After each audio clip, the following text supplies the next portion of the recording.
Assalamualaikum warahmatullahi wabarakatuh. Anak-anakku semua yang aku banggakan, masih pada pertemuan kita dalam pembelajaran daring. Untuk pertemuan kali ini kita akan masuk pada bab kedua. Sebelum masuk pada materi, marilah kita awali materi pelajaran pada pertemuan ini dengan bacaan basmalah. Bismillahirrahmanirrahim. Semoga dengan bacaan itu dapat mempermudah dan memperlancar kita dalam memahami materi yang akan kita pelajari hari ini. Untuk materi yang kemarin ada tugas pilihan ganda, itu dikerjakan dan dipelajari pilihan ganda Romawi 1 dengan soal uraian Romawi 2. Itu dipelajari dan diisi. Sama bab 1 juga dipelajari untuk persiapan kita dalam ulangan minggu depan, pertemuan yang ke-5 nanti. Sekarang saya lanjutkan materi SKI, yaitu bab kedua yang akan kita bahas. Bab kedua ini yaitu kerajaan Islam di Nusantara. Kita akan membahas kerajaan Islam di Nusantara ini. Isinya yang pertama yaitu kerajaan Islam di Pulau Jawa. Kerajaan Islam di Pulau Jawa ini banyak sekali.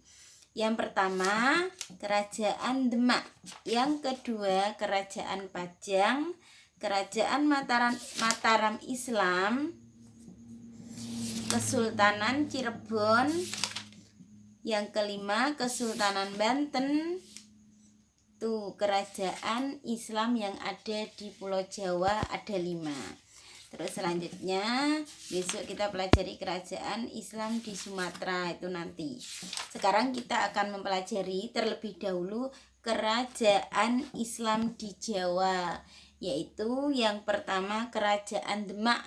Perlu kita tahu yang akan kita bahas kali ini yaitu kerajaan Islam, tidak kerajaan Hindu Buddha, tapi kerajaan Islam yang ada di Pulau Jawa. Tadi ada 5, sudah saya jelaskan. Untuk mempermudah kita dalam memahami sejarah yang ada kaitannya dengan kerajaan yang terdiri dari beberapa raja, yang pertama, kedua, ketiga, dan ada tahunnya dan banyak hal-hal yang terjadi pada kerajaan tersebut. Untuk memudahkan kita dalam mempelajari, maka saya beri skema seperti ini. Kerajaan Demak yang ada atau kerajaan Islam yang ada di Pulau Jawa. Yang pertama yaitu kerajaan Demak. Kerajaan Demak ini didirikan oleh siapa? Raden Patah pada tahun 1471 Masehi.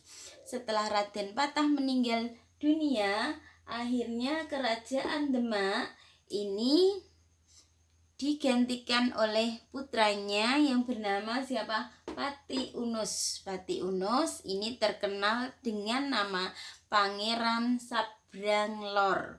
Kenapa dikenal dengan Pangeran Sabranglor? Karena beliau berhasil atau berani menyeberangi samudra untuk menyerbu benteng Portugis di Malaka. Makanya mendapat gelar Pangeran Sabranglor.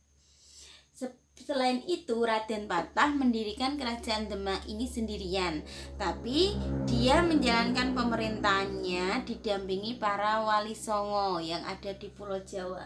Setelah Pati Unus meninggal, digantikan oleh putranya yang bernama siapa?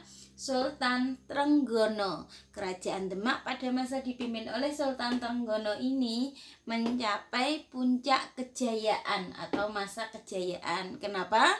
Karena kerajaan Demak pada waktu ini bisa menguasai Sunda Kelapa, bisa menguasai Pajajaran, serta menghalau para tentara Portugis yang mendarat di Demak, Tuban, Surabaya, dan Pasuruan, Madiun, Malang, dan Blambangan. Kerajaan Hindu terakhir ini di ujung timur Pulau Jawa, itu bisa dihalau oleh Sultan Trenggono. Setelah Sultan Trenggono meninggal, yang seharusnya menggantikan raja Kerajaan Demak atau menaiki tahta Kerajaan Demak adalah Pangeran Sedolepen. Setelah Sultan Trenggono ini terjadi masalah intern atau masalah keluarga. Seharusnya menggantikan yaitu Pangeran Sedolepen. Karena Pangeran Sedolepen ini Sultan Trenggono mempunyai anak namanya Sunan Prawoto. Sunan Prawoto dia merasa seharusnya saya yang menggantikan ayah saya menjadi raja Kerajaan Demak. Akhirnya Sunan Prawoto ini membunuh Pangeran Sedolepen. Pangeran Sedolepen akhirnya meninggal setelah dibunuh oleh Sunan Prawoto. Pangeran Sedolepen sendiri ini mempunyai putra namanya Arya Penangsang. Arya Penangsang ini merasa ayahnya sudah dibunuh oleh Sunan Prawoto. Lalu Arya Penangsang dia membalas kematian ayahnya, membunuh Sunan Prawoto dengan Pangeran Hadiri. Ini adik dari Sunan Prawoto juga dibunuh oleh Arya Penangsang.